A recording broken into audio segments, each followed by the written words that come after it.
আল্লাহর কাছে কিছু চাইতে হলে, আল্লাহর কাছে কিছু পেতে হলে, ইহকালের সুবিধা ভোগ করতে হলে, পরকালের সুবিধা ভোগ করতে হলে রাতে উঠেই তাকে কিছু বলতে হবে।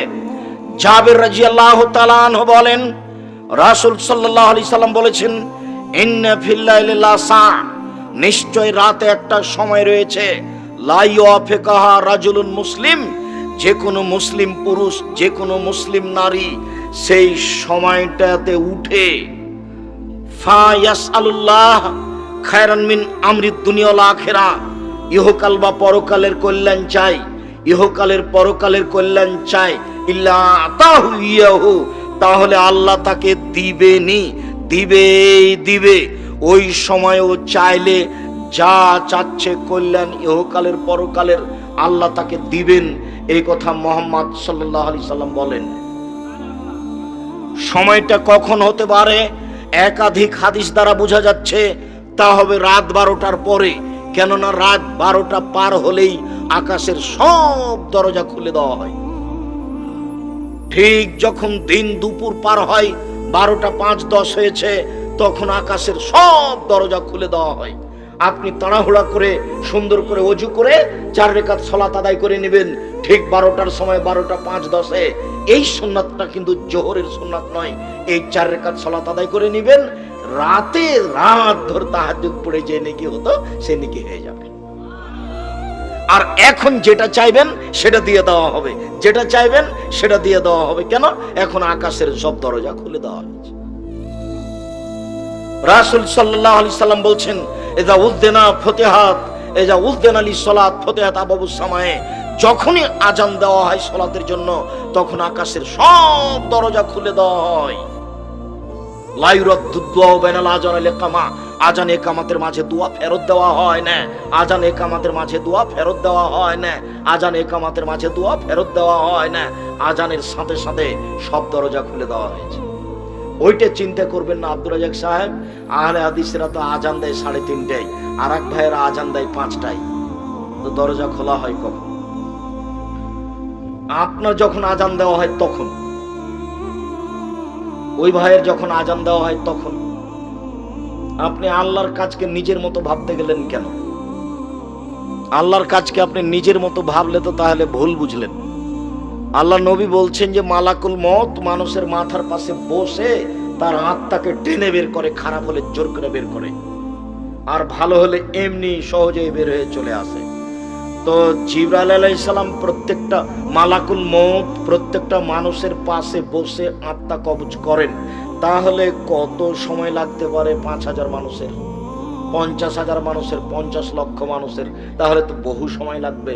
তাহলে তো এটা আপনি নিজের মতো ভেবে নিলেন। আল্লাহ যদি মালাকুল মউতকে বলেন, মালাকুল মউত সারা পৃথিবীতে যত মানুষ আছে এক মুহূর্তে মারতে হবে, সবার মাথার পাশে বসে মারতে পারবেন, তার নাম মালাকুল মউত, তার নাম আল্লাহর ক্ষমতা। আল্লাহ কি মানুষকে দিয়ে কাজ নাই না ফেরেশতাকে দিয়ে কাজ নাই?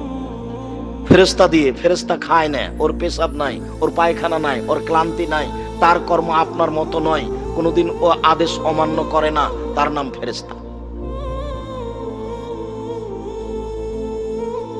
তার গতি, তার চলন আমার আপনার মতো নয়। কবরের ব্যক্তি যদি উত্তর দিতে না পারে, কবরের ব্যক্তি যদি উত্তর দিতে না পারে তাহলে তাকে মারে। আল্লাহ রাসূল বলছেন ইয়াজরিবু জারবাতান, এমন মায়ের দেই, মায়ের কারণে ইয়াসিহু সাইহাতান, সে বাপরে মারে করে চিৎকার করে, ইসমা মা বাইনাল মাশরিক ওয়াল মাগরিব ইল্লা সাকালান, সারা পৃথিবীর জীবজন্তু কীট পতঙ্গ পদার্থ জড় পদার্থ সব তার বাপরে মারে করে চিৎকার শুনতে পাচ্ছে, মানুষ এবং জিন শুনতে পায় না। এখানে চিৎকার করছে এই কবরে মায়ের কারণে, 50,000 কোটি কিলোমিটার দূরে যে পশু প্রাণী আছে সে শুনতে পাচ্ছে তার চিৎকার। আপনাকে আমি বুঝাতে পারবো কত জোরে মারছে? আমারও শুনতে পায় না, ওর কান বধির, চোখে দেখে না কোথায় মারছে, কানেও শুনে না কিভাবে চিল্লাচ্ছে। এ কথা মুহাম্মদ সাল্লাল্লাহু আলাইহি সাল্লাম বলে। যার কারণে রাসূল সাল্লাল্লাহু আলাইহি সাল্লাম বলেছেন, মারাইতু মানজারান কাতল কাবরাব জামিনহু, আমার জীবনে দেখিনি কোনো দৃশ্য যেটা কবরের চেয়ে আশ্চর্য হতে পারে। এটা আল্লাহর কাজ, এটা ফেরেশতা দিয়ে তিনি করেন। আপনি আল্লাহর কাজকে নিজের মতো কখনো ভাববেন না। সময়টা রাত 12টার পরেই হতে পারে, তবে ওই হাদিসের ভিত্তিতে বুখারী মুসলিমের এক হাদিসের ভিত্তিতে ইয়ানজিলু রাব্বুনা তাআলা ইলা সামাই দুনিয়া হিনা আবকা সাল্লাল্লাহু আলাইহি আখিরা, রাতের 3 ভাগের 2 ভাগ যখন পার হয়ে যায়, 1 ভাগ বাকি থাকে, তখন আল্লাহ তাআলা সপ্তম আকাশ থেকে প্রথম আকাশে নেমে আসেন। নেমে এসে চিৎকার করে বলেন, মায়া দুনি ফাস্তাজিবা লাহু, হে পৃথিবীর মানুষ কে আছো, কে আমাকে ডাকে, আমি তার ডাকে সাড়া দিব। মায়া সরনি ফাউতিয়াহু, কে আমার কাছে কিছু চাই, যে যা চায় তাকে আমি তাই দিয়ে দেব।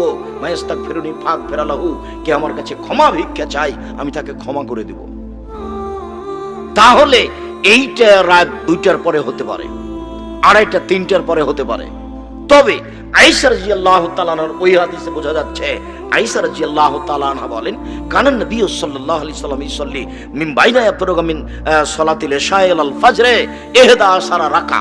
আল্লাহর নবী এশার সালাতের পর থেকে নিয়ে ফজরের সালাত পর্যন্ত 11 রাকাত সালাত আদায় করতেন। 11 রাকাত। ইসাল্লামু মিন কুল্লি রাকাতাইনে, প্রত্যেক 2 রাকাতের পরে সালাম ফিরতেন। তবে তার সালাতটা শুরু হতো এশার পর থেকে নিয়ে ফজর পর্যন্ত সময়ে। কোনদিন 1টার পরে, 2টার পরে, 3টার পরে, কোনদিন 12টার পরে। তবে তাহাজ্জুদের সালাত আদায় করা যাবে এশার পর থেকে নিয়ে ফজর পর্যন্ত, যার কারণে তারাবির সালাত এশার সালাতের পরেই চলবে। তবে তারাবির সালাত উত্তম হবে রাত 12টা, 1টা, 2টার পরে পড়া, কিন্তু জায়েজ এশার সালাতের পরেও পড়া। কেন? বুখারী মুসলিমের হাদিসে এসেছে, আয়েশা রাদিয়াল্লাহু তাআলা আনহা বলেন, আল্লাহর নবী এশার সালাতের পর থেকে নিয়ে ফজর পর্যন্ত সময়ে 11 রাকাত সালাত আদায় করতেন। তাহলে তাহাজ্জুদের সময় কখন থেকে শুরু হলো? এশার পর থেকে। যারা ছাত্র তোমরা, তারা চালু করো সালাতটা অন্তত 2 রাকাত দিয়ে। 2 রাকাত দিয়ে কিভাবে চালু হবে ভুলে গেলা কেন?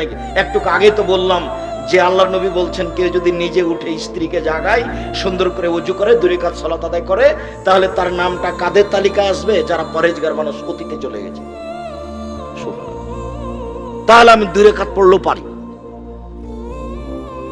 আয়েশা রাদিয়াল্লাহু তাআলা আনহা বলেন, কানা নবী সাল্লাল্লাহু আলাইহি সাল্লাম ইসাল্লি মিনাল লাইলে 13 রাকা, আল্লাহর নবী রাতে 13 রাকাত সালাত আদায় করতেন। 13 রাকাত।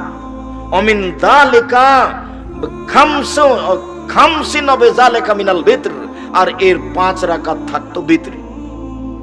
লা ইয়াজলিসু ফি শাইইন মিন যালিকা, এর একটা তো তিনি বসতেন না, এক টানা 5 রাকাত।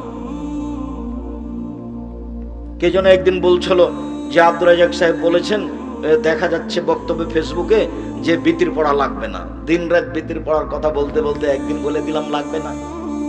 অবাক কথা। যারা এইসব ফেসবুকে লেখালেখি করে, আমি তো তাদের দেখিও না, পড়িও না, দেই হিসাবও করি না। তবে আমার মনটা চায় যে ও যদি কোনোদিন আমার ক্লাসে বসতো, দার্সে, তাহলে ও কয়েকবার বহির্বিশ্বে পড়ে এসেছে, তা আমি তাকে দেখাতাম। ফেসবুকে 2টা কথা লিখে দিলেই বেটা তুমি শিক্ষিত মানুষ, তুমি যে ওইভাবে কলম ধরেছ, তুমি আমাকে জানো, চিনো, তুমি আমার আকীদা তুমি আমাকে সরাসরি জিজ্ঞাসা করেছ। তুমি যে 2টা কথা লিখে দিলে আমার ব্যাপারে, তো তুমি আমাকে সরাসরি কোনোদিন জিজ্ঞাসা করেছ? তুমি জাতির সামনে কিছু বলো, এই বেটা তুমি যে ফেসবুকে লিখেছো কিছু বুঝো? তুমি, তোমার জ্ঞান কিছু আছে? পশু প্রাণীর পরিচয় দিয়ে কলম ধরো কেন? আমি তো বলছি 90 সাল থেকে নিয়ে এখন পর্যন্ত আমি অপ্রয়োজনীয় বাক্য বলিনি। তুমি বলো দেখি, তার তোমার কয়টা হাদিস মুখস্থ আছে? তুমি একদিন হাদিস শোনায় তো আমাদেরকে। এই ছেলে, তুমি যে ফেসবুকে লিখেছো, তুমি একদিন আমাদের বক্তব্য শোনায় তো। 40টা হাদিস শোনায় তুমি এক বক্তব্য। তোমার মরা পর্যন্ত সময় থাকলো, জাতি থাকলো, আমি চলে গেলাম, জাতি থাকছে, আমি চলে গেল। আমি 90 সাল থেকে এখন পর্যন্ত কোনোদিন কেসা কাহিনী বলিনি।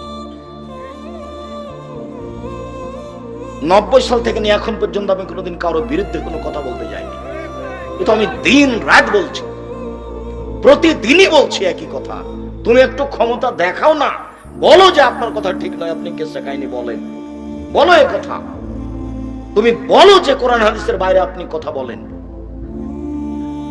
তুমি বলো না, তোমার নেতাকে দিয়ে বলো, তোমার নেতা কয়টা হাদিস বলে মানুষের সামনে, সেটাই শুনি। সম্মানিত দিনী ভাই বোন, যেটা আপনাকে আমি বলছিলাম, অতীব গুরুত্বপূর্ণ বিষয় আপনার জন্য। আপনি রাতটাকে এভাবে ধ্বংস করি